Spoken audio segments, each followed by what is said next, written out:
Hello viewers, today we dive into one of the most important chapters of Pakistan's political history, Benazir Bhutto's first tenure as Prime Minister, her major reforms and the reasons behind her dramatic fall from power in 1990. Trade unions were immediately restored, allowing workers to protect their rights. Student unions were revived so that young people could develop leadership and organizational skills. She abolished the admission and bed fees that were imposed on hospitals during Zia's regime, making healthcare more accessible for everyone. Press censorship laws were lifted, giving the media more freedom than it had seen in years. She made Sindhi compulsory in Sindh for students. Muhajir students rejected it as they saw it unfair. She also created a reservation system in government jobs for Sindhi. This results in the resentment from Muhajir community, who called it murder of merit. She secured $500 million interest-free loan from China and $1 billion from Russia for expanding Pakistan's steel mills.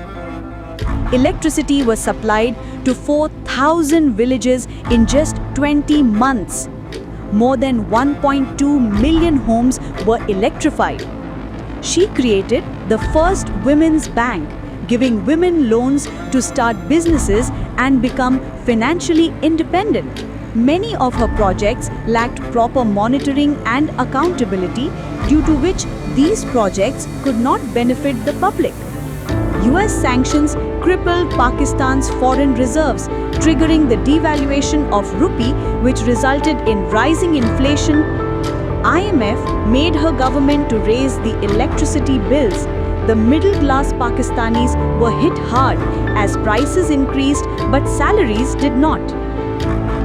During her tenure, Pakistan missile program was started and first military satellite Badr 1 was sent into space.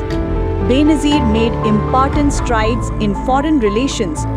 Pakistan rejoined the Commonwealth.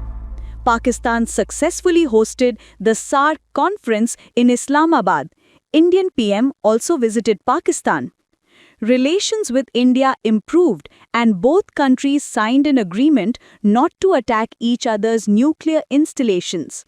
She helped Rajiv curbing the Khalistan movement by providing the details of the leaders. In return, Rajiv promised to resolve the CHN dispute. But later, he did not fulfill his promise. The US imposed restrictions under the Pressler Amendment in 1990 due to nuclear program concerns. After this, even previously purchased F-16s were blocked from delivery. US aircraft company withdrew from a joint fighter development program, Sabre 2, involving Pakistan and China. Pakistan's joint fighter program was pushed back.